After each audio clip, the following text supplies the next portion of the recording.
Defesa Civil de Maceió, até porque com a chegada do período chuvoso, estamos em quadra chuvosa, né? A cidade de Maceió entra em estado de atenção, mobilizando equipes e reforçando também medidas preventivas para minimizar os riscos à população. A Defesa Civil tem intensificado o monitoramento, principalmente das áreas consideradas vulneráveis, como as encostas e regiões sujeitas a alagamentos, buscando agir com rapidez diante de qualquer sinal de perigo. E aí, Marcos, vem logo de cara, né, amigos ouvintes também, as imagens que circularam num período chuvoso de maior intensidade nesses últimos meses aqui em Maceió, de que uma cachoeira de fato se formou ali no Vale do Reginaldo naquele momento. As imagens, elas repercutiram bastante e por isso que vamos falar desses preparativos, né, Hugo? Muito obrigado, inclusive, pela presença antecipadamente em nome de toda a equipe aqui do Jornal da Mix. Como a Defesa Civil de Maceió tem utilizado os canais de relacionamento com a sociedade, com a população, para poder falar sobre esse monitoramento e sobre essa prevenção para um período chuvoso que vem se formando aqui na nossa capital nesses últimos períodos. Bom dia. Bom dia a todos, bom dia aos ouvintes da Mix. Então é isso, né? A Defesa Civil de Maceió, ela vem se preparando ao longo de todos esses anos, né? Nós temos um instrumento aí, um Previne, um documento que mostram as nossas ações antes do período chuvoso, né, para que quando o período chuvoso vier, a gente esteja preparado. Então, assim, a gente vem atuando de uma forma preventiva, né. Aqui em Maceió nós tínhamos um histórico mais de reação, e aí a Defesa Civil de Maceió entendeu que precisa agir preventivamente por conta dos riscos associados à chuva, né. Então, aí a Defesa Civil de Maceió vem se preparando, vem conseguindo novas tecnologias para monitorar ainda mais, não só as questões do tempo, mas também essas outras questões aí, como as vossorocas, né, que estamos aí falando muito sobre isso. Então a Defesa Civil vem se preparando nesse sentido. Agora, o que é que mais provoca risco à vida das pessoas? É a imprudência em construir habitações em áreas que o município deveria ter impedido essa construção, ou de fato a falta de fiscalização e retirada das pessoas das áreas de risco? Então, nós sabemos, né, que a chuva, ela que deflagra aqui as maiores problemáticas da nossa cidade, né? Então, a gente sabendo que nós temos um período chuvoso que vai ali aproximadamente de abril até agosto, então a gente se prepara nesses meses antes, tá? Então a gente consegue robustecer o nosso monitoramento no sentido de trazer tecnologias para poder quantificar essa chuva. E aí, quando a chuva vem, a gente já está preparado no sentido de salvaguardar a vida das pessoas que residem nessas áreas de risco, né? Então, essas áreas de risco, elas são mapeadas previamente. Então, nós, por exemplo, se houver um ponto que precisa de uma necessidade de uma colocação de lona, a gente já faz isso previamente. Se precisar de um ponto ali que necessite de uma obra, de uma intervenção de engenharia que seja de maior proporção, então a gente já indica a Secretaria de Obras. Então a Defesa Civil, no sentido, ela trabalha num formato de sistema, ela não é um órgão único, ela trabalha com as outras secretarias sempre em parceria, né? Então, nesse sentido, a gente sempre busca trazer essa consciência também para a população, no sentido de áreas de risco, elas precisam estar atentas aos sinais, estar atentas aos alertas da Defesa Civil, para que a gente possa contornar qualquer situação que possa ocorrer ali de forma adversa da melhor maneira. E aquela parte que passamos também há pouco, né, que vem ali na Avenida Leste-Oeste, quando a gente olha ali para aquele trecho do farol, tem áreas de encosta que oferecem risco. Alguns momentos acompanhamos ações da Defesa Civil para a retirada de alguns moradores pelo risco nesse momento. E muitos deles ainda debatem a possibilidade de voltar para esses locais. Como a Defesa Civil tem atuado, né, nesses locais que são considerados interditados, mas que as pessoas muitas vezes elas mostram uma certa resistência, até por não ter para onde ir, né, ou não ter um ambiente seguro para poder dar sequência à sua vida e se manter numa possibilidade como essa em locais com risco, claro, com risco de desabamento, de tragédias como nós já noticiamos em vários momentos, Hugo. Então, quando há uma interdição de fato, né, uma interdição total desse imóvel, então a gente indica que essas pessoas não podem mais residir naquela região, né? E aí a gente encaminha, assim, para as políticas públicas do município. A Defesa Civil de Maceió hoje conta com a diretoria social, que nós temos aí um corpo técnico, tanto de psicólogos, assistentes sociais, então, que sabem fazer todo esse manejo dessa situação. E aí a gente encaminha as políticas públicas do município, seja de repente um abrigo, seja de repente os próprios benefícios, e aí a gente consegue viabilizar que essas pessoas não fiquem desamparadas. Nesse sentido, se nós precisarmos até de fato demolir as residências dessas pessoas, nós também encaminhamos a esses programas de habitação que o município tem. Então a gente consegue contornar essa situação. Agora, claro, precisa se criar uma consciência aqui na nossa capital sobre que essas áreas de risco, elas não podem ser habitadas, né? Então a Defesa Civil já tem esse trabalho, esse mapeamento prévio, para que a gente possa sinalizar a toda a população que de fato ali ela fique atenta aos sinais e fique atenta aos alertas da Defesa Civil. De fato, a gestão atual herda, né, um problema de décadas e, claro, fica ali sanando como possível. Vamos falar aqui sobre a questão da condição de chuva. A tendência é que as chuvas daqui, já tem sido demonstrado assim, fiquem cada vez mais agressivas no tocante ao volume de água, a concentração que cai, as pancadas de chuvas em alguns pontos específicos. Como é essa relação da chuva com a absorção da terra? Porque eu me lembro que é comum, às vezes, durante entrevistas, os técnicos falarem sobre a terra está muito encharcada. Não há mais uma capacidade de absorção como era antes, ou o volume de água é maior. Como é que vocês chegam a essa definição? Então, essa relação é interessante porque todo ano nós esperamos aí aproximadamente 1.800 milímetros de chuva. 1.800? 1.800 milímetros de chuva, é isso. Que o ideal seja espalhado pelo ano, né? Isso. Cada mês ali ela tem uma porcentagem desse valor, né? Então, agora para abril a gente espera aproximadamente 194 milímetros de chuva. É o período que mais chove?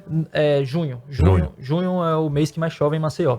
Mas aí estamos inseridos dentro desse período chuvoso, né? Começamos agora na segunda quinzena de abril e vamos até a segunda quinzena de agosto. Certo. Então, dentro desses meses, a gente sabe que são os meses que mais chovem aqui na nossa cidade, né?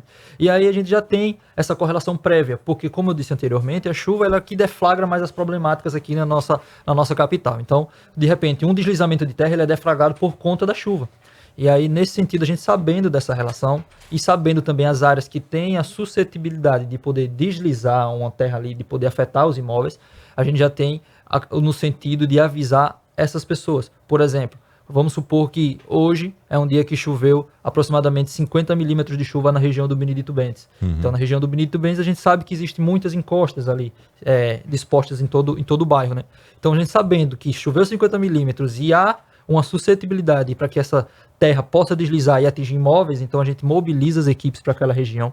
Então a gente já integra tanto a Defesa Civil como outras secretarias responsáveis, por exemplo, a Secretaria de Assistência Social também, como por exemplo, de repente até uma ALURB, que a gente consiga fazer uma desobstrução de um canal, que a gente consiga fazer uma limpeza de um local ali, consiga fazer uma aplicação de lona, para que no contexto geral, o que mais importa para a gente é salvaguardar a vida das pessoas dessas regiões, né? Então, nesse sentido, a Defesa Civil consegue trabalhar, consegue se antecipar a todo e consegue fazer uma previsão, um prognóstico preciso, para que no fim das contas, ali na ponta daquela pirâmide, as pessoas mantenham suas vidas a salvo. Hugo, é importante também falar de uma entrega recente, até porque para muitos vai ser uma prova de fogo com essa quadra chuvosa, né? Com a obra do Renasce Salgadinho.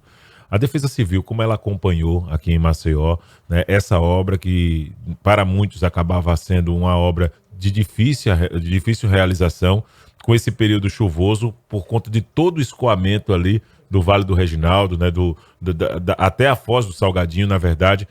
É uma área que oferece, de fato, segurança. O que é que a Defesa Civil hoje tem acompanhado com essas variações no fluxo, inclusive, daquilo que segue para a Foz do Salgadinho, com o esgoto, muitas vezes, sendo lançado ali para o mar? Então, a área do Vale do Reginaldo é uma área que nós tínhamos uma atenção especial. E aí, mediante a todo esse estudo prévio, a todo esse levantamento prévio, a gente indicou alguns pontos que necessitavam de uma intervenção ali, de uma obra de engenharia.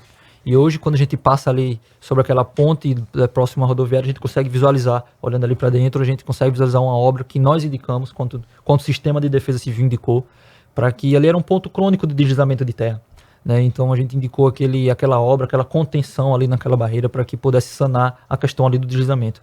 Em relação à questão do descarte irregular do lixo, né? Descarte irregular ali para que ele siga o curso, né? Para que possa desaguar lá no Salgadinho, né? Então a gente tem um trabalho educativo, a gente está fazendo essa educação ambiental. Nós, em parceria, juntamente com outras secretarias do município, nós montamos um cronograma aí de repente, uma conscientização com as pessoas que o descarte ele precisa ser correto para que não possa agravar todas essas problemáticas que todas essas nossas grandes cidades aqui no Brasil nós temos, né? Esse problema aí do descarte irregular, mas nós estamos tentando trazer essa consciência que o descarte irregular ele tem que ser feito de uma maneira correta para que isso também entre no sentido até de uma prevenção. Porque a gente sabe que quando a chuva ela cai, ela vem carrilhando todo esse material que é descartado irregularmente, né? Então, nesse sentido, a gente também faz esse trabalho educativo com a população e, no fim das contas, tudo isso é prevenção, né?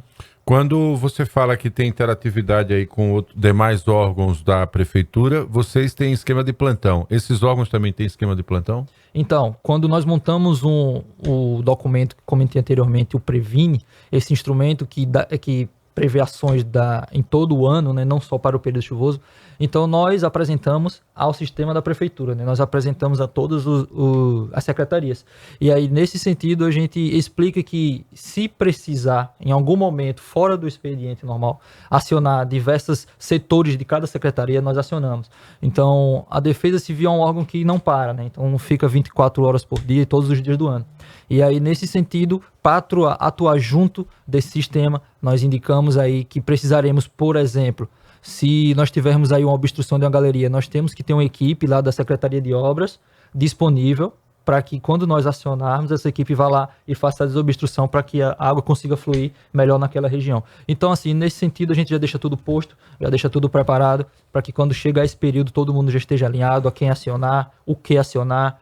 E aí a gente já deixa, nesse sentido, tudo pronto para que quando a chuva vier, a gente já consiga contornar da melhor maneira. Aquele trecho da Afrânio Lages ali, quando estamos falando em frente a uma madeireira, quando você passa daquele cruzamento ali para o terminal rodoviário João Paulo II, é um trecho que já apresentou deslizamentos, queima de vegetação em alguns momentos também. A Defesa Civil, ela conseguiu atuar para poder orientar as pessoas, como explicar também essas possibilidades de deslizamento que a Defesa Civil tem, inclusive até orientado, atuado e acompanhado também algumas obras sendo realizadas de infraestrutura para poder garantir a segurança, sabendo do fluxo de veículos ali também e desse risco, por exemplo, de desabamento ou de deslizamento em alguns locais naquele trecho, Hugo.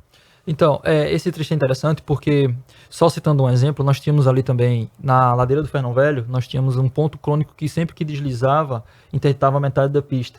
Né? Então, a gente, com esse trabalho, ali é uma tecnologia que nós usamos, um tipo de geomanta, é um tipo também de intervenção da engenharia que consegue fazer a contenção daquelas barreiras. É uma manta de concreto, essa geomanta? Na verdade, mas ela tem um composto mais, como digo assim, natural. Né? Ela tem, uma intervenção da engenharia, né? Claro, para poder conter a barreira, mas ela tem um composto mais natural, né? Sim. E aí a gente indicou também, né, juntamente da Secretaria de Obras, que aquele ponto ali ele precisava da intervenção.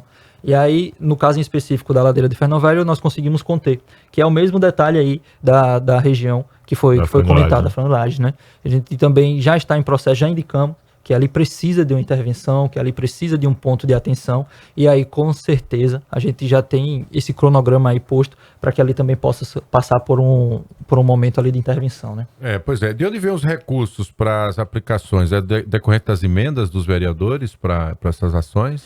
Então, isso aí é posto justamente... No orçamento do município? Exatamente, dentro do orçamento do município. Então, né? Os vereadores, se quiserem, podem contribuir com isso também, fazendo emendas para essa área de engenharia. Sim, sem dúvida, sem dúvida. Atenção, tá? Você que vota aí nos vereadores, né, que eles só aparecem de 4 de 2 em 2 anos, né?